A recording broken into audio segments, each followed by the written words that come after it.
প্রিয় দর্শক, এনআরবিসি টিভির ঈদ আনন্দ আড্ডায় আপনাদের সবাইকে স্বাগত জানাচ্ছি। আজকে আমাদের সঙ্গে একজন বিশেষ অতিথি আছেন, যিনি বাংলাদেশের বিখ্যাত একজন মিউজিক ডিরেক্টর এবং সঙ্গীত শিল্পী। আমাদের সঙ্গে আছেন এবরার টিপু। কেমন আছেন ভাইয়া? খুব ভালো, ভীষণ ভালো লাগছে ঈদের এই অনুষ্ঠানে। আসলে নিউ ইয়র্ক সিটিতে ঈদের এটা আমার দ্বিতীয় অনুষ্ঠান, আর ন্যাচারালি ভালো লাগে। তো আর একটা অনেক বড় কারণ যে তুমি এসছো, কারণ তুমি আমার খুবই আদরের একটা বোন, খুবই পছন্দের একটা মানুষ। ধন্যবাদ। আর তারপরে অবশ্যই বলবো যে এই প্রোগ্রামে যে প্রোগ্রাম ডিরেক্টরস অ্যাসোসিয়েটস, তার মধ্যে আমার ছোট ভাই আরিফ আছে। So I am so happy, খুব ভালো লাগছে। আর এর মাধ্যমে আমার বাংলাদেশের মানুষ যারা আছেন এখানে আছেন, সবাইকে আমি ঈদের গ্রেটিংস দিতে পারছি। সবাইকে ঈদ মুবারক।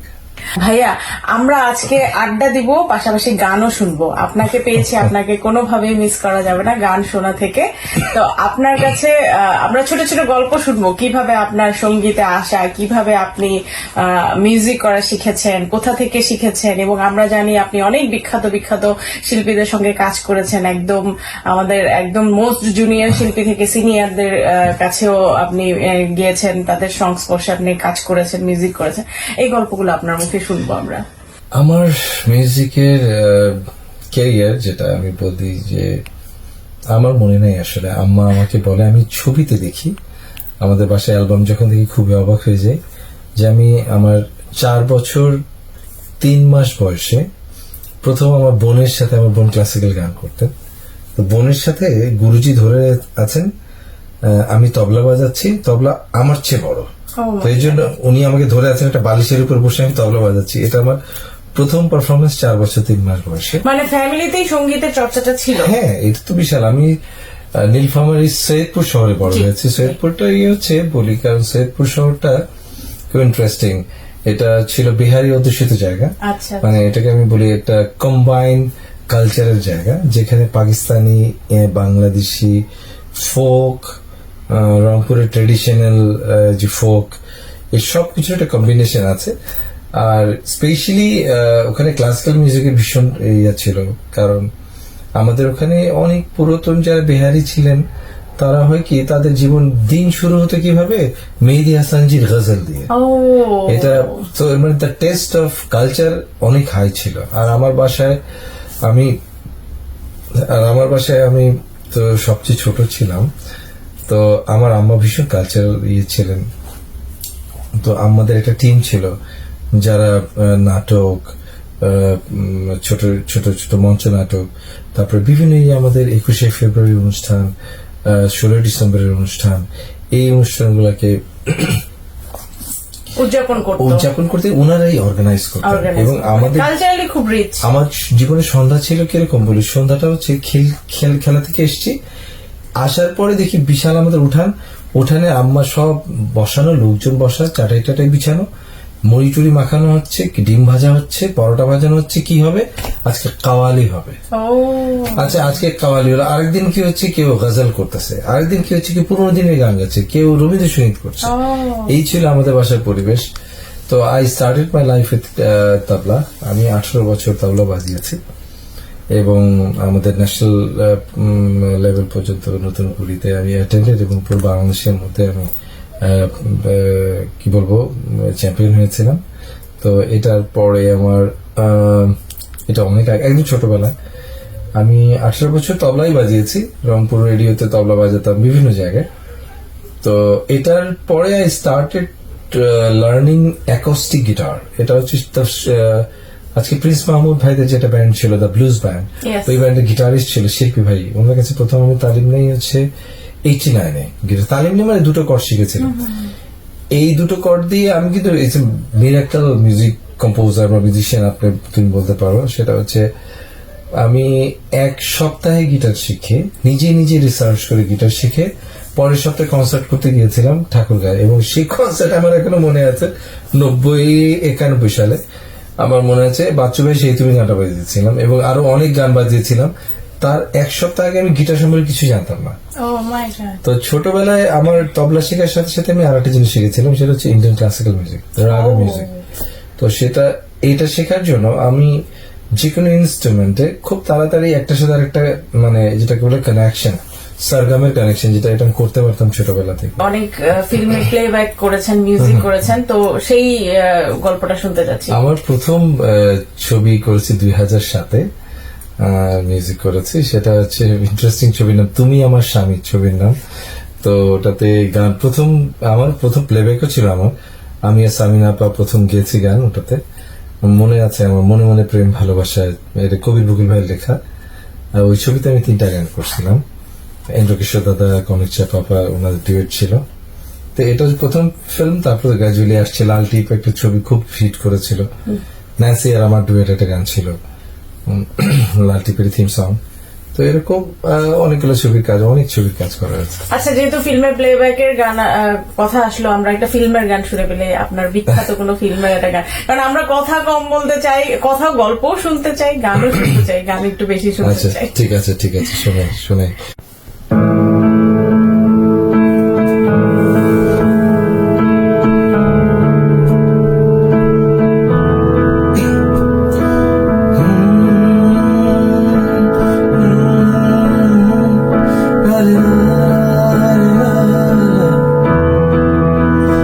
মনে মনে প্রেম ভালোবাসা নীরবে দেয় ইশারা,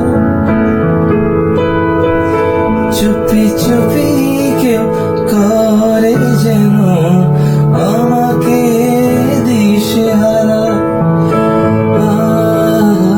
মনে মনে প্রেম ভালোবাসা নীরবে দেয় ইশারা, চুপি চুপি কেউ করে যেন আমাকে দিশেহারা। সে যেন নিঃশ্বাস প্রাণের ভেতরে, ও নিঃশ্বাস ছাড়া তাই বাঁচব কি করে। মনে মনে প্রেম ভালোবাসা নীরবে দেয় ইশারা, চুপি চুপি কেউ করে যেন আমাকে দিশেহারা। চমৎকার চমৎকার, অসাধারণ গান। মানে Thank you. মন্ত্রমুগ্ধ হয়ে শুনছিলাম। মানে কত মানুষের যে প্রিয় গান এটা, আর কত মানুষ যে প্রেমে পড়েছে এই গানটা শুনলে। তো আমরা গল্প শুনছিলাম, ছোটবেলার গল্প। আমরা শুনছিলাম যে আপনি বিলেতে গেলেন, লন্ডনে গেলেন মিউজিক নিয়ে পড়তে, সেই গল্পটা শুনবো। London my dream city. আমি এখনো খুব মিস করি লন্ডন। আমি প্রথমে গিয়েছিলাম 99-এ। সেই নীলফামারীর ছেলেটা চলে গেল লন্ডনে। হ্যাঁ, একদম আসলে অচেনা। ড্রামাটিক। আমার লাইফটা খুব ইন্টারেস্টিং। আমি প্রায় অনেক বছর ইন্ডিয়ায় গিয়েছি ক্লাসিক মিউজিক শেখার জন্য। আমি আসলে for music learning I have invested my entire life. তো আমি যখন কাজ শুরু করলাম প্রফেশনালি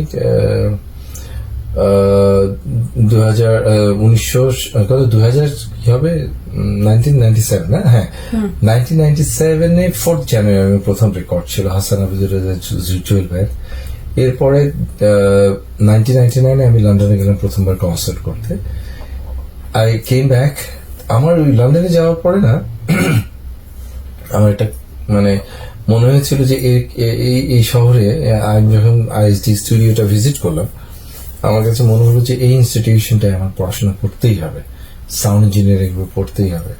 তো আসলাম। আসার পরে আবার অনেক গান তখন আমার খুব হিট বেরোচ্ছে। আমি আসিফ আকবরের যত গান, ওই ও পাশানি বলে দেওয়া, বাঁচবো না মরে যাবো, কখনো ভালোবাসিনি, বন্ধু, পার্থদার তুমি হারিয়ে যাওয়ার সময় আমার সঙ্গে নিও, এরকম অনেক গান আছে যে কম্পোজিশন গুলো করলাম 2-3 বছরে।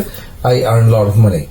তো আমি ওই টাকা নিয়ে ওই এজে আসলে সবাই ভাববে একটা গাড়ি কিনবে, ঘুরতে যাবে ব্যাংকক, হ্যাঁ এসব আর কি। কিন্তু আমি তা না করে আমি শিখতে চাইলেন। আমি আই ওয়েন্ট টু লন্ডন পড়তে গেলাম পড়াশোনা।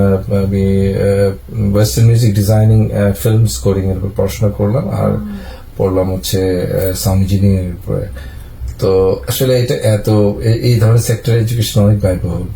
তো তারপরে শেষ করার পর আবার দেশে এসে আবার আমি আমার যথারীতি আমার প্রফেশনে ফিরে আসলাম। তখন অনেক জনপ্রিয় গান আমি কাজ করেছি। ইনফ্যাক্ট আমাদের দেশের রোনাপার গান থেকে শুরু করে প্রথম আমি ক্লোজ আপ ওয়ানের ফার্স্ট ক্লোজ আপ ওয়ানের ট্রেনার ছিলাম এবং পিয়ানো রাউন্ডের আমি পিয়ানিস্ট ছিলাম। ওদের এই যে সালমান লোক বিউটি এদের যত অ্যালবাম, রিঙ্কু এদের প্রথম একটা দুটা তিনটা অ্যালবাম, ম্যাক্সিমাম অ্যালবাম আমার করা।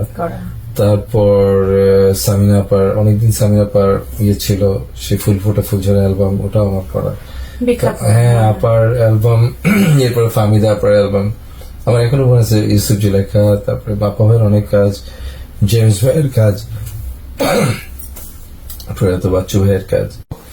আপনার তো এই যে মিউজিক ইন্ডাস্ট্রিতে, এই যে সঙ্গীত জগতে দীর্ঘ ক্যারিয়ার, এই যে এত বড় দীর্ঘ ক্যারিয়ারে আপনার তো অনেক অ্যাচিভমেন্ট, অনেক প্রাপ্তি। এই প্রাপ্তির জায়গা থেকে ভবিষ্যতে কি করতে চান, আরো কি প্ল্যান, আর এই যে অর্জনগুলো সম্পর্কে জানতে চাই। আমি আসলে 4টা রিয়েলিটি শোর মেন জাজ ছিলাম বাংলাদেশের বিভিন্ন রিয়েলিটি শো, সেরা কণ্ঠ, বাংলার গান, ইয়াংস্টার, এরকম। তো সেখানে আমি একটা জিনিস দেখেছি, 10,000 20,000 ছেলে মেয়ে ইয়ে করে, গান পাঠায়, অনেকেই গান শেখে, হ্যাঁ বিভিন্ন একাডেমিতে গান শিখে, কিন্তু আমি যে দেখেছি মানুষের যে কষ্ট, হ্যাঁ আমরা 200 জনকে সিলেক্ট করতে আমাদের কষ্ট হয়ে যেত, এবং যখন কাউকে না করতাম তার স্বপ্ন ভেঙে যাওয়ার যে একটা গল্প, এটা না আমার ভিতরে প্রচন্ড দাগ কাটছে। আমার একটা অনেক বড় ইচ্ছা এখন আমার জীবনে, আমি একটা প্ল্যাটফর্ম করতে চাই যেখানে ডিজিটাল প্ল্যাটফর্ম হতে, অবশ্যই ডিজিটাল প্ল্যাটফর্ম যেখানে না অর্থ দিয়ে যে গান শিখতে হবে জরুরি না, আমি সবার জন্য নলেজকে দিয়ে দিতে চাই। আমার যে নলেজ আছে, প্রত্যেকটা মানুষ যারা নতুন করে স্বপ্ন দেখতে চায় তাদের আমি স্বপ্ন দেখাতে, আমি এনহ্যান্স করতে চাই। এটা আমার একটা ইচ্ছা। আমাদের সমস্ত ছেলে মেয়ে হতে পারে, তুমি হতে পারো, ইউ নেভার নো যে তুমি হয়তো কখনো স্বপ্ন দেখেছিলা গানটা শিখবা, কিন্তু কোথায় শিখবা, কিভাবে শিখবা, এটার আমি একটা ফ্রি কি বলবো প্রফেশনাল ট্রেনিং অ্যাপ্রোচ দিতে চাই, যাতে মানুষের ড্রিম ফুলফিল হয়। এটা একটা আমার একটা স্বপ্ন। আমি অনেক কিছু করতে চাই, বা আমাদের দেশে একটা প্রপার মিউজিক, যেটা আমি বলবো ইন্টারন্যাশনাল গ্রেডের কোন মিউজিক ইউনিভার্সিটি বা মিউজিক কলেজ নাই, যেখানে ওয়ার্ল্ড স্ট্যান্ডার্ড মিউজিক টিচিং হবে। তো আমার ইচ্ছা আছে, যদি আল্লাহর হুকুম হয়, আমি বাংলাদেশে অবশ্যই বাংলাদেশের ছেলে মেয়েদের জন্য একটা ওয়ার্ল্ডের best royal school of music এরকম একটা ইনস্টিটিউশন ক্রিয়েট করতে চাই। এটা আমার একটা ইচ্ছা। অনেকের ভেতরে হয়তো ট্যালেন্ট থাকে, বাইরে যে শেখার অ্যাবিলিটি থাকে, অনেক ট্যালেন্টেড, আমি দেখেছি অনেকটা ছেলে মেয়ের মধ্যে ট্যালেন্ট আছে। এবং এই যে এই রিয়েলিটি শো গুলো থেকে তো অনেক শিল্পী বের হয়েছে, অন্তত মানে 400 শিল্পী তো আছে। ইনফ্যাক্ট সেরা 10-এ যারা এসেছে তারাও তো অলরেডি অনেক ছেকে ছেকে আসা। আর একটা জিনিস কি, আমি আমার প্রত্যেকটা মেসেজে কিছু জিনিস বলতে চাই সবাইকে, যে আমরা না, যারা ছোট যারা দেখছো তোমরা অনুষ্ঠান, বা যারা বড় দেখছেন, বা স্বামী স্ত্রী বা হাজবেন্ড ওয়াইফ যারা দেখছেন, আমার সবাইকে একটা জিনিস বলার আছে, জানেন, সেটা হচ্ছে কি, আমি চাই কোন সংসার যাতে ভেঙে না যায়। আমাদের ইচ্ছা শক্তি যেন একটা বার লাইন থাকে। কেমন আমরা ইচ্ছা, মানে আমরা যেন কল্পনায় স্বপ্ন পূরণ করতে গিয়ে নিজের কাছের মানুষকে ডিপ্রাইভ না করি। আর আমার সবার কাছে একটা অনুরোধ, যে মা এবং বাবাকে এই হোম কেয়ারের থ্রু দে সাপোর্টের চেয়ে নিজেরা সবাই ভালোবাসার চেষ্টা করি। সবাই আমাকে, একটা ছেলের বাবা মাকে তার স্ত্রী ভালোবাসবে, মেয়ের বাবা মাকে ছেলে ভালোবাসবে, আমার সন্তানরা যেন আমাকে ভালোবাসে, তোমার সন্তান। আমি চাই, জানেন, হ্যাঁ, প্রত্যেকটা মানুষের সাথে সুখে থাকার অর্থটা কিন্তু খুব অল্প, সেটা হচ্ছে এক্সপেক্ট, যদি একজন একজনকে সম্মান করে ভালোবাসে। তো আমি আমার বাঙালি কমিউনিটিতে সবাইকে অনুরোধ করব, আপনারা অনেক ব্যস্ত থাকেন এখানে, আমি দেখেছি সবাই কাজের জন্য, স্বামী হয়তো দিনে কাজ করে, ওয়াইফ হয়তো রাতে কাজ করে, এই যে কঠিন একটা জীবন, এই জীবনের মধ্যে আমি আপনাদের বলবো, আপনারা সময়টা একটা রুটিন বের করেন আপনার বাচ্চাকে সময় দেওয়ার জন্য। আমি ছেলে মেয়েদের মধ্যে দেখছি, অপসংস্কৃতি বলবো না, প্রত্যেকটা দেশের একটা কালচার আছে। তো ছেলেমেয়েরা আমাদের ইংলিশে কথা বলাটা, কিন্তু আমরা ভাবি যে হয়তো অনেক বড় ব্যাপার, ওরা তো নর্মালি ইংলিশে কথা বলবে। আপনারা বাচ্চাদেরকে বাংলা সংস্কৃতিতে না, আপনারা তাদেরকে কানেক্ট করেন তাদের রুটের সাথে, তাদের মাঝে মাঝে দেশে নিয়ে যান। আমি জানি অনেকে বলে, জানেন 5 বছর 6 বছর ধর দেশে যায়নি, অনেকে বলে আমি না বাংলা গান শুনি না। এটা না, আমার না, তার খারাপ লাগে কি জানেন, ওনার জন্য খারাপ লাগে, কারণ উনি ওনার যে শহর থেকে, যে গ্রামে ওনার দাদা কষ্ট করে ওনার বাবা জন্মগ্রহণ করেছে প্রাইমারি স্কুলে পড়েছিলেন। উনি হয়তো এখানে অট্টালিকায় থাকেন, কিন্তু সেখানে যাওয়ার জন্য তার মন টানে না, করে না। হয় কি, কোনো মানুষের যদি যে মানে প্রকৃত রুট থাকে, সেই রুটের সাথে সে কানেক্টেড না থাকে, তাহলে কিন্তু সে জীবনে শত প্রাপ্তির পরেও তার সে শূন্য থেকে যায়। শূন্যতা থেকেই তো আমার কাছে মনে হয়, আমি এটা সবাইকে অনুরোধ করি যে আপনারা সবাই ভালো থাকার চেষ্টা করবেন, একজন আরেকজনকে ভালোবাসেন। কারণ অল্টারনেটিভে আসলে আমার কাছে কোনো মনে হয় না যে there is any solution through your alternatives. So এটা একটা বাংলা সংস্কৃতির জন্য। আমি তো এসেছি এই শহরে, আমি কথা দিচ্ছি, একটা ছাত্র বা একটা ছাত্রী, একটা ছেলে বা একটা মেয়ে, একটা যে কেউ যে কোনো কিছুতে যদি আমার কাছে আসে, সে অবশ্যই প্রফেশনাল একটা সাপোর্ট পাবে, মিউজিক রেকর্ডিং থেকে শুরু করে শিক্ষা গ্রহণ পর্যন্ত। আপনার ছেলে মেয়েকে আপনার বাংলা সংস্কৃতির সাথে কানেক্টেড রাখুন, বাসায় বাংলা ভাষায় কথা বলুন। হ্যাঁ, আমরা খুবই গর্বিত জাতি যে বাংলা ভাষার জন্য আমরা প্রাণ দিয়েছি, রাইট, এবং যুদ্ধ করে আমরা ভাষাকে আমরা এফিলিয়েটেড করেছি, এবং আপনারা জানেন জাতিসংঘে এখন এটার জন্য স্বীকৃতি পেয়েছি আমরা, যে আমরা সেই জাতি। Exactly, world mother language day হয়ে গেছে। আর সবাই আপনারা মিলে দেশের জন্য করা, আমি জানি অনেকে করেন। আমাদের দেশে ভালো হসপিটাল দরকার, অনেক মানুষ এখনো না খেয়ে থাকে। দেশ সব যে সরকারি করে দিবে তা তো আসলে না, সবারই করতে হয়, দায়িত্ব সবার তো থেকে।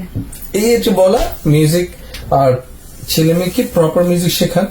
আপনারা এই দেশে যারা অর্গানাইজ করছেন, তারা প্রপার যারা গান করে তাদেরকে প্যাট্রোনাইজ করার চেষ্টা করেন। আসলে প্যাট্রোনাইজ যদি প্রপারলি না হয়, তাহলে আমাদের সংস্কৃতিটা জানেন মানে অবমূল্যায়ন হয়। তো আমি এটাও দেখছি অনেক জায়গায়, কার প্রতি আমার আক্ষেপ নাই, কিন্তু আমাদের সবার দেশের সংস্কৃতিকে যেভাবে বিকাশ করার চেষ্টা করছে, তেমনি দেশকে, আমাদের পতাকা যেন আমাদের সামনে থাকে, ওটাকে অবমাননা করা যাবে না। সংস্কৃতি যেন অপসংস্কৃতি না হয়, খুব জরুরি।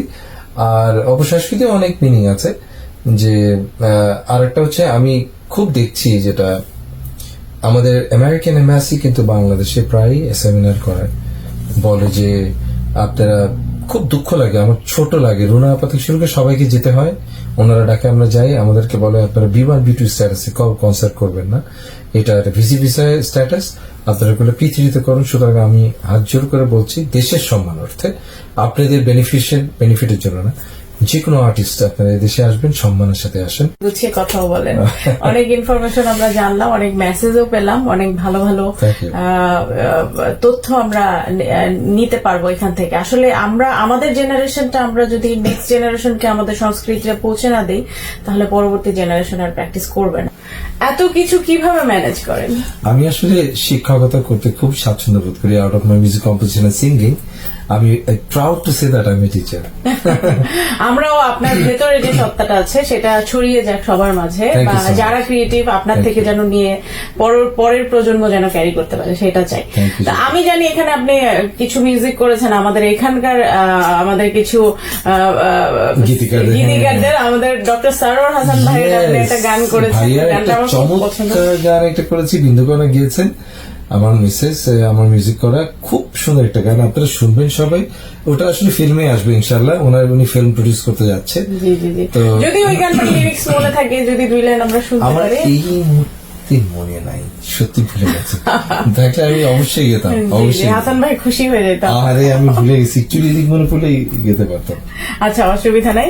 তাহলে আমরা শুনছিলাম যে সেই ওয়ার্ল্ড কাপের গল্প, তারপর ঈদের ব্যস্ততা কেমন থাকে আপনারা, স্কেজুয়ালটা কিভাবে মেইনটেইন করেন? আমাদের এই যে, আমি আসলে ট্রাভেলিং টুমরো টু বাংলাদেশ, আমাদের ঈদের অনেক প্রোগ্রাম আছে, টেলিভিশন প্রোগ্রাম থাকে, আমাদের কনসার্ট থাকে, বিভিন্ন স্টেট তো না, বিভিন্ন এলাকায় শো আছে করে। আবার আমি নিউ ইয়র্ক ক্যাম্প ব্যাক 25 আমি আর আমার ওয়াইফ চলে আসতেছি এপ্রিলে। যে আমরা পুরো সামারটা আপনাকে পাবো, সামারটা আমাদের দুজনকেই পাবেন। আচ্ছা, আমরা আরেকটু গান শুনে আবার গল্পে ফিরে আসছি। কি গান শুনবা? যে কোনো একটা আপনার পছন্দের গান শোনান, যেটা এই এনভায়রনমেন্টে পছন্দ।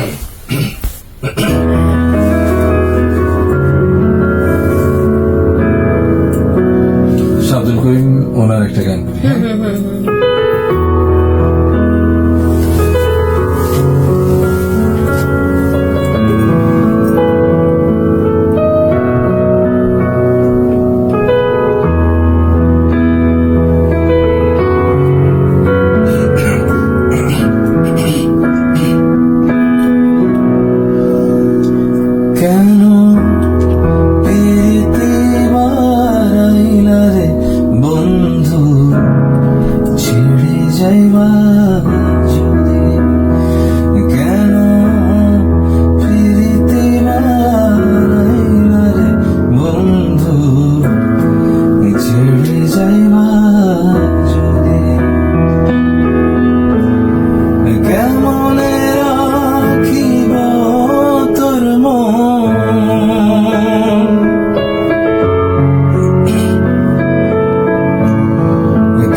বাঁধিরে বন্ধু ছিড়ে যাইবা যদি কেন ফিরিতি বারাইলারে বন্ধু ছিড়ে যাইবা যদি কেন ফিরিতি বারাইলারে বন্ধু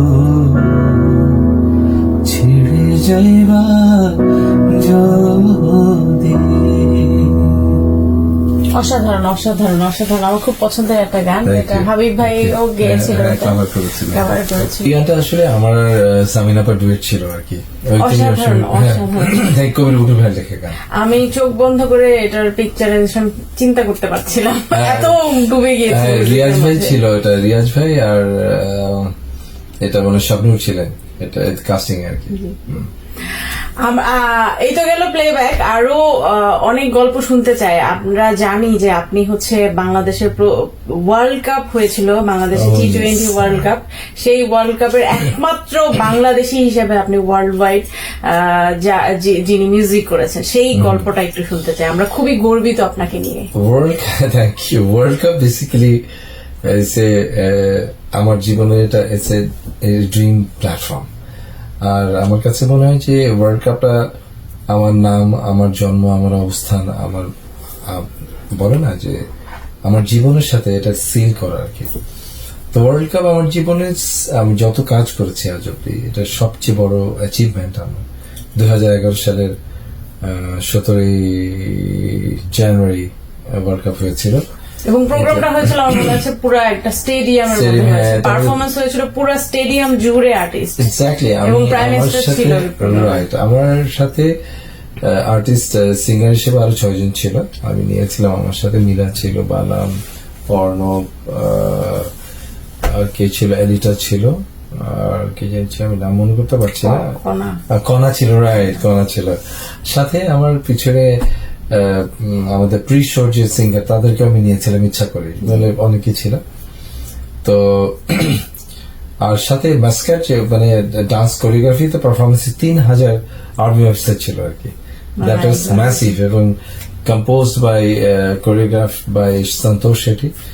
এবং এটা ভিসক্রাফটের প্রজেক্ট ছিল, ICC বাংলাদেশের ওয়ার্ল্ড কাপ যেটা হয়েছে, মানে একটা one of the biggest mega event ছিল। ওই একই প্ল্যাটফর্মে আমি যেহেতু মিউজিক কম্পোজার ছিলাম, আমি সবার রিপোর্টার, মানে আছে না যে everybody reported me, like brands perform করছে, সাকির হাসান পারফর্ম করেছেন, সানু নিগমজি করেছেন, এনারা সব আমাকে রিপোর্ট করতো। অদ্ভুত ব্যাপার, কারণ আমি মিউজিক কম্পোজার ছিলাম, তো আমার অ্যাপ্রুভাল ছাড়া আসলে মানে সোনু নিগম আপনাকে রিপোর্ট করতো। মানে ওনারা এসে মানে they came to know যে he is the music composer। তো হয় কি, মিউজিক কম্পোজারকে তো অনেক ওরা সম্মান করে। আসলে আমরা গর্বিত যে আমাদের এরকম একজন ইব্রাটিপু আছে। এবং দেখেন সোনু নিগমদের মার্কেটটা অনেক বড়, 100 মানে 100 কোটি মিলে মানে জনগোষ্ঠী, এবং তাদের মার্কেট বড় ইন্ডিয়ার, তার জন্য তারা তাদেরকে চেনে। কিন্তু আমাদের ইব্রাটিপু বাংলাদেশে আছে দেখে হয়তো ওইভাবে ওয়ার্ল্ড ওয়াইড চেনা না, কিন্তু এই প্রোগ্রাম আসলে ইব্রাটিপুকে সেই পর্যায়ে নিয়ে গেছে। হ্যাঁ, শুনছিলাম গল্পটা। এটার পরে আসলে ওয়ার্ল্ড কাপের শুধু গানটা আমি করিনি, অনেকে মনে করে হয়তো গানটা করেছি। ওয়ার্ল্ড কাপের এন্টায়ার ব্যাকগ্রাউন্ড মিউজিক 3 ঘন্টার প্রোগ্রামের পুরো মিউজিকটা আমি করেছিলাম। আমার সাথে 83 অ্যাকস্টিক মিউজিশিয়ানস আমার সাথে রেকর্ডিং এ কাজ করেছে। এর মধ্যে সাঁওতালি মিউজিশিয়ানস, বিভিন্ন ট্র্যাডিশনাল মিউজিশিয়ানস, আমাদের দেশের যত মিউজিশিয়ান। বাট আমি প্রাউড করে একটা জিনিস বলতে পারি যে I didn't take any single support from any Indian musician. আছে না, আমাদের দেশে তো একটা কাজ করতে গিয়ে সব কলকাতা চলে যায়, বাট আমি আমার এই টাকা, আমার এই অর্থ, দেশের অর্থ আমি আমার দেশের মিউজিশিয়ানের মধ্যে দিয়েছি। এটা আমার কমিটমেন্ট ছিল। এবং আমার এখন পর্যন্ত আমি কিন্তু কোনো কাজ, আমি হয়তো সিঙ্গার হিসেবে ইন্ডিয়ান সিঙ্গারের ভয়েস নিয়েছি, শুভমিতা ব্যানার্জি, অনেকের নিয়েছি, কিন্তু আমি আজ পর্যন্ত আমার দেশের মিউজিশিয়ান ছাড়া আমার আমি 25,000 করে গানে মিউজিক করেছি, কোনো কাজ ইন্ডিয়ান কোন মিউজিশিয়ান বাজায়নি, পৃথিবীর কোথাও কোনো মিউজিশিয়ান বাজায়নি। সব যা পেরেছে, ভুল হোক ঠিক হোক, আমাদের দেশের মিউজিশিয়ানরা বাজিয়েছে।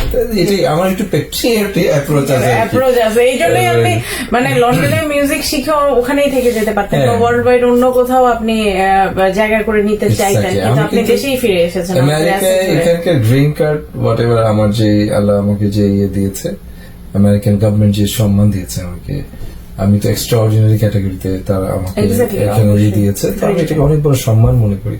বাট এটা কিন্তু এটাও আমি কাজ করছি দেশের জন্য, কারণ আমি এটা ইন্টারন্যাশনাল গেটওয়ে আমি খুঁজছিলাম যে কিভাবে আমাদের দেশের ফ্ল্যাগকে আমি ইন্টারন্যাশনালি, এবং আপনার অবশ্যই তখন লিগ্যাল ডকুমেন্ট লাগবে, আপনি হ্যাঁ, যেখানেই অ্যাপ্রোচ করতে যান, Absolutely. যেখানেই আপনার পেপারটা সাবমিট করতে যান, তখনই আপনার লিগ্যাল ডকুমেন্ট সেটাই আজকে আর আমি টুরিস্ট হয়ে আপনি কখনো বলছিলাম। কোথাও পার্টিসিপেট করতে পারবেন। এক্স্যাক্টলি, যদি হয় না যে আমরা যদি এটা হলিডে যেতে পারি, আমাদের দেশের একটা কম্পোজার হিসেবে আমরা যদি অস্কারে যেতে পারি, তাহলে দেশের পতাকাটা না অনেক দূর চলে অনেক যায়। অনেক উঁচু জায়গায় উঠে যাবে। হ্যাঁ? আমার মনে আছে আপনার সেই ওয়ার্ল্ড কাপ প্রোগ্রামটা রাষ্ট্রীয় টেলিভিশন চ্যানেল থেকে শুরু করে সমস্ত বেসরকারি টিভি চ্যানেল সরাসরি লাইভ টেলিকাস্ট হ্যাঁ, করেছিল, ইন্টারন্যাশনাল টেলিভিশন যত মানে স্পোর্টস চ্যানেল, পৃথিবীর যত স্পোর্টস চ্যানেল আছে, চ্যানেল আছে, ফক্স স্পোর্টস এর বাইরেও ফক্স টিভি থেকে শুরু করে এন্টারটেইন চ্যানেল অনেকেই এটা একসাথে প্রচার করেছিল। করেছে। তো ইট ওয়াজ হিউজ অ্যাচিভমেন্ট। এটা আমি আমার অ্যাচিভমেন্ট ভাবি না, আমার দেশের অ্যাচিভমেন্ট ভাবি। এক্স্যাক্টলি, So আমি আমার মানে তারা যে আপনাকে চুজ করেছে, যোগ্য মনে করেছে এবং আপনাকে দিয়ে এই কাজ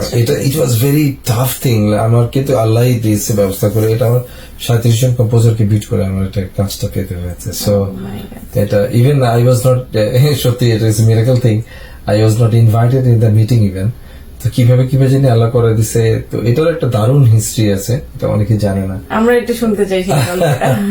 আচ্ছা, আমি না Shortly শুনবো। চ্যানেল আই কেম টু মানে সাচ্চু ভাই, শহীদুল আলম সাচ্চু ভাই, সাগর ভাইয়ের প্রতিনিধিত্বে জি। ওনারা আমার কাছে পাঠালেন যে একটা বিউটিফুল বাংলাদেশে একটা ব্যাকগ্রাউন্ড মিউজিক করতে হবে। তো জুলফিকার হাসান কেম, তো ও এসে বললো, দোস্ত চলো একটা কাজ করি, আমরা একটা ওয়েলকাম কিছু করে ফেলি, চলো ডু ইট। তো তখন লেখা হলো ও পৃথিবী এবারে সে বাংলাদেশ নাম ছিল। তো আমি তো ইমিডিয়েট এটাকে ক্যাচ করে আমি বললাম যে বন্ধু তুমি যাই রাখো, মাঝখানে টোটাল জিনিসটা ইংলিশে লিখবা, আর টোটাল দেশে কেন মানুষকে আমি ইনভাইট করতে চাই, আমার দেশে কি কি আছে, আমার প্রকৃতি আছে, আমার সুন্দরবন আছে, আমার সমুদ্র আছে, বাঘ আছে, কক্সবাজার আমার আছে। কক্সবাজার আছে, সব যেন আমাদের গানের মধ্যে আসে, নৌকা বাড়ি আছে, আমাদের ট্রেডিশন আছে, সব কিছু এসছে গানের ভিতরে, সব জায়গায় আছে। এবং আমি জয় শব্দটাকে খুব ইয়ে করেছিলাম যে focus. জয়, হ্যাঁ রাইট, ভিক্টরি। আমাদের 52 সাল, আমাদের 71 আছে, আমাদের 52 সাল আছে, আমাদের অহংকারের অনেক বড় বিষয়, এই সমস্ত কিছু যেন গানে থাকে, তাই ছিল। এটার পরে না গানটা বানিয়ে আমরা গিয়েছি শেরাটনে, সোনারগাঁও হোটেলে, আমার এখন মনে আছে দোতলা মিটিং চলছে, সব কম্পোজাররা একটার পর একটি করছে, সকাল 9টায় আমি গিয়েছি, আমি সুটেড বুটেড হয়ে গিয়েছি। আমি করেছি কি, আসার সময় একটা হোম থিয়েটার নিয়ে আসছি, মানে 5.1 হোম থিয়েটার, যাতে এবং ওর মধ্যে সিডিটা কিউ করা আছে ফুল ভলিউমে। ওকে, এর মানে হচ্ছে এতক্ষণ যে সিস্টেম ওরা শুনছে, আমার সিস্টেমে মানে এই সিস্টেমে যখন শুনবে অবশ্যই অনেক প্রেস্টাইন শুনতে পারবে, জি। কারণ স্টেজের সাউন্ড সিস্টেম আর হোম থিয়েটারের মধ্যে আওয়াজের অনেক পার্থক্য আছে। পার্থক্য আছে। তো আমরা আমি জুলফিকার হোম থিয়েটার নিয়ে উঠলাম উপরে। ওঠার পরে সাচ্চু ভাই বললো কিছু নিয়ে আসলাম, হ্যাঁ নিয়ে আসছি। তো সাচ্চু ভাই ভাঙা ইংলিশ, ভাঙা বাংলাতে বললো যে ওদেরকে বলছে, ওরা সব ইন্ডিয়ান চাইনিজ সঙ্গে বসে, তো বলতেছে যে দেশ অ্যানাদার কম্পোজার, তো ও একটা গান নিয়ে এসে তোমরা শুনবা নাকি। তো কি জানি আমার মনে হলো, পরে আমি বুঝছি হুইসক্র্যাফট এতক্ষণ যত ধরনের মিউজিক কম্পোজার গান প্রেজেন্ট করছে, ওরা হয়তো পছন্দ করেনি, ওরা কি জানি মনে করবো আচ্ছা ওকে প্লে কল হিম। তো বলার সাথে সাথে না আমি তো বুঝে গেছি, তো সে আমি ঘট করে হেঁটে ভিতরে গিয়ে আমি স্পিকার গুলো ব্লুটুথ ছিল, সবগুলোকে প্লেসমেন্ট করে 5 জায়গায় 5.1 প্লেস করে আমি কিউ করে আমি before I play I must say something about this song, আমি না ইংলিশে বলা শুরু করি। হ্যাঁ, তখন ওরা বলছে এর সাথে আমরা কাজ করলে কমিউনিকেটও করতে পারবো শান্তি। আর আমি ব্রিটিশ অ্যাকসেন্টে কথা বলছিলাম, তো আমার বাংলাদেশের কমিউনিটির অনেকে বুঝতে পারতেছে না ও কি বাঙালি না অন্য কোথাও। তো আমি বললাম যে আমার পুরো গানের ডিসক্রিপশন আমি বাংলা দিয়ে ইংলিশে বললাম যে আমার এক ভাষা আন্দোলন আছে, আমার 71 আছে, আমার আমার দেশের ঐতিহ্যটা আছে। অনেক কিছু, আমার হেরিটেজ আছে, আমার সমুদ্র সৈকত আছে, আমার বাঘ আছে, নৌকা আছে, আমি সব ইংলিশে বললাম।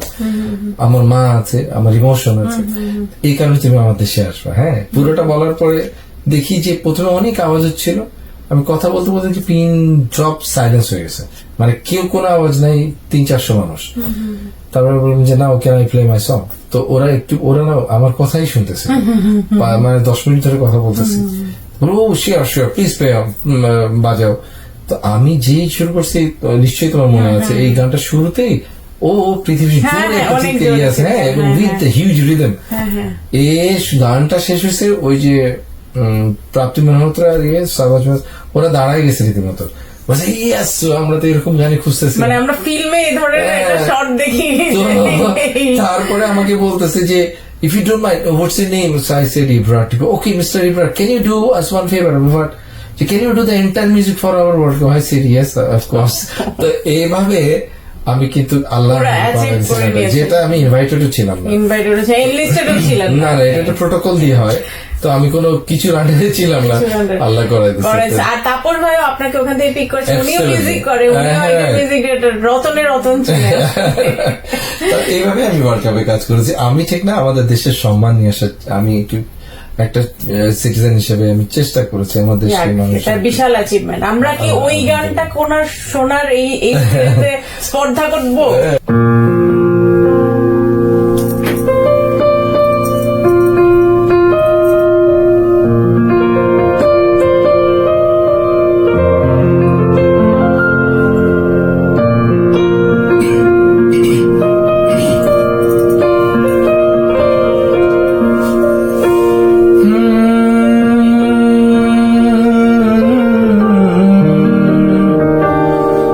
ra ra ra ra ra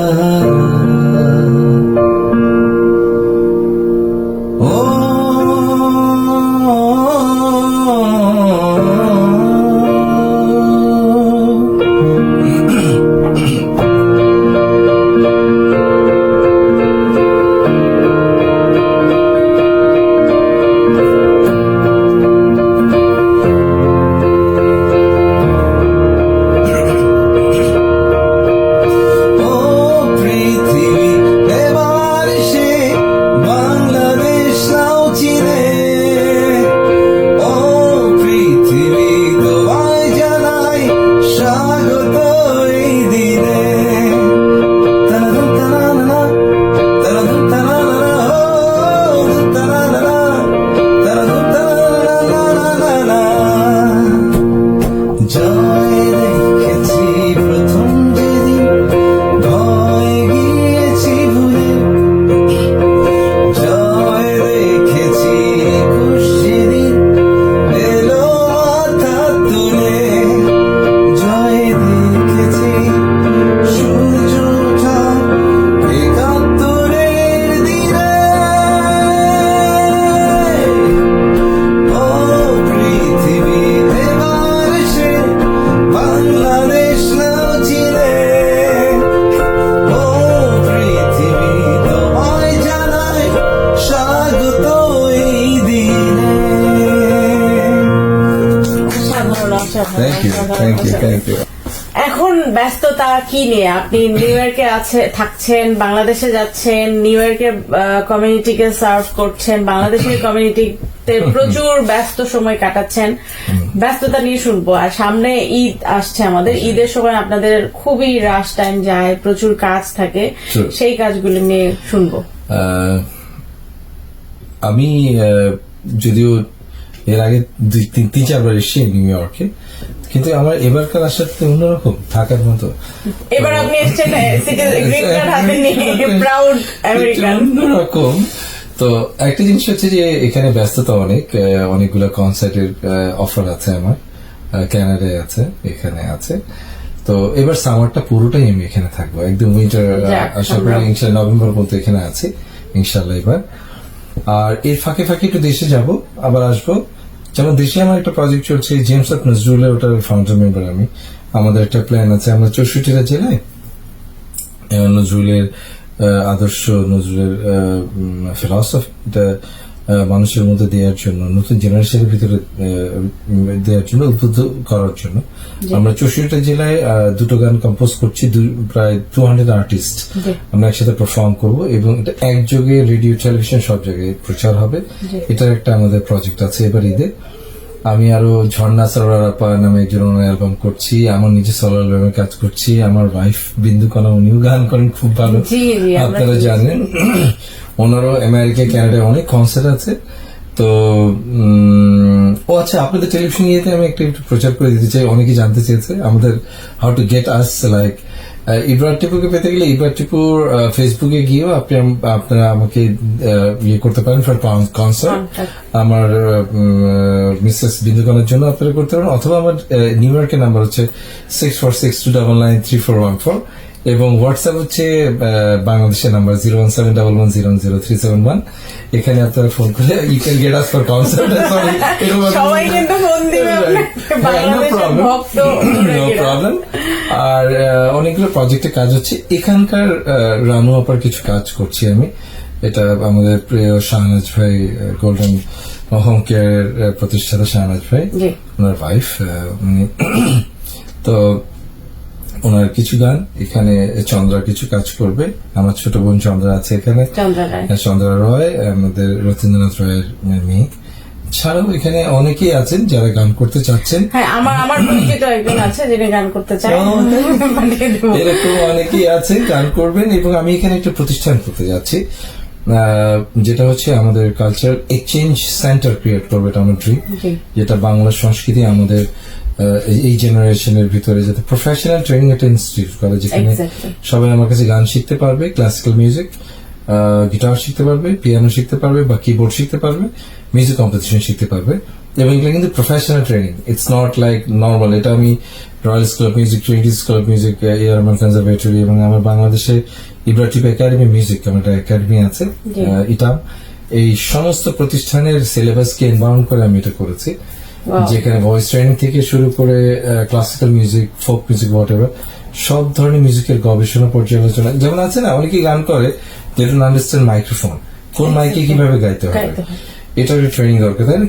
মনিটরে যেটা মনিটরে আমরা শুনি, সেই মনিটরের সাউন্ড ব্যালেন্স কি হওয়া উচিত, কিভাবে সুরে গাওয়া যাবে, এই যে ট্রেনিং, এই প্রত্যেকটা ট্রেনিং এ আমি করতে যাচ্ছি নিউ ইয়র্ক সিটিতে, যে কেউ করতে পারে। এটাও আমি টেলিভিশনের মাধ্যমে বললাম, আমার নাম্বার তো বলেছি একটু আগে। তো এই হচ্ছে অবস্থা। এবং আপনারা এনআরবি টেলিভিশনে যোগাযোগ করলে আমার ডিটেল পেয়ে যাবেন। জলের সাথে জলি খুবই পপুলার, জলের সাথে যোগাযোগ করলে আপনি জলের পেজ আছে একটা, আপনারা ফলো করেন। জলি আমাদের ভীষণ আদরের একটা, খুবই আদরের একটা বোন আমাদের। ও প্রত্যেকটা অনুষ্ঠান, আমাদের এই সোসাইটির প্রত্যেকটা অনুষ্ঠানকে ও কাভার করে। আপনারা ওর পেজকে ফলো করেন, ওখানেও আপনারা আমার সম্পর্কে জানতে পারবেন। অবশ্যই অবশ্যই, আমরা খুব ভালো কিছু পেতে যাচ্ছি। আমার বাচ্চাটাকে আমি মিউজিক স্কুলে দিব, প্ল্যান করছি। ছোট যদিও 7 বছর, কিন্তু আমি ওকে দিতে চাই এবং আমি একটা ভালো প্ল্যাটফর্ম খুঁজছি। হয়তোবা ও 2-3 বছর পরে আপনাকে জয়েন করতে পারবে। আমার এখানে কিন্তু অলরেডি বলেনি জলি, আমার এখানে কিন্তু 6 বছর থেকে শুরু করে 40 বছরের স্টুডেন্ট আছে নিউ ইয়র্কে অলরেডি, বুঝছো? এবং আমার ডালাসে, টেক্সাসে, অনলাইনে ক্লাস নাই, অনলাইনেও আছে, ইন পার্সনও আছে। আমি অনলাইনে তো বাংলাদেশে 600 ছেলে মেয়ে ক্লাস নেই। প্রিয় দর্শক, আমরা শুনছিলাম গান ইব্রা টিপুর। আমরা আসলে বুধ হয়ে শুনছিলাম, এই রেস থেকে বের হতে আসলে ইচ্ছাই করছিল না, তারপরেও সময় শেষ। তো আমি জলি আহমেদ বিদায় নিচ্ছি ঈদের প্রোগ্রাম থেকে। আবারও আপনাদের সঙ্গে দেখা হবে। সবাই ভালো থাকবেন, সুস্থ থাকবেন। ভাই, আমাদের এনআরবিসি টিভির দর্শকদের যদি একটু ঈদ মোবারক জানিয়ে দেন। আচ্ছা, এনআরবিসি টেলিভিশনকে আমার অন্তরের অন্তরস্থল থেকে অনেক অনেক ভালোবাসা, শুভেচ্ছা। স্পেশালি আমার প্রিয় ভাই আরিফ, জলি তোমাকে এবং নুমান রবিন সহ যত এনআরবিসি টেলিভিশনের সংশ্লিষ্ট যত যারা কাজ করছেন, সবাইকে আমার পক্ষে অনেক অনেক ভালোবাসা, শুভেচ্ছা। আর যারা দেখছেন আমাদের সমস্ত বাংলা ভাষাভাষী সবাইকে আমার পক্ষ থেকে অনেক অনেক দোয়া। ঈদ মোবারক। চলো একসাথে বলি 1, 2, 3, ঈদ মোবারক। চমৎকার ভাবে শুনছিলাম, আপনার অসাধারণ সব প্ল্যানিং এর কথা শুনছিলাম। তো আজকে ঈদের খুশির দিনে আপনি আমাদের দর্শকদের জন্য যদি লাস্ট একটা মিউজিক বা গান করেন, তাহলে সেটা দিয়ে আমরা শুনতে মুগ্ধতা দিয়ে বাড়ি। আমাদের গর্বের একটা গান, আমাদের রমজান মাসের শেষের আমাদের বিদ্রোহী কবি কাজী নজরুল ইসলামের, আমাদের জাতীয় কবি কাজী নজরুল ইসলামের সেই গানটা চলো আমরা করি। হ্যাঁ, এটা আমার মনে সবার ভালো লাগবে। হ্যাঁ,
থ্যাংক ইউ Premium Beef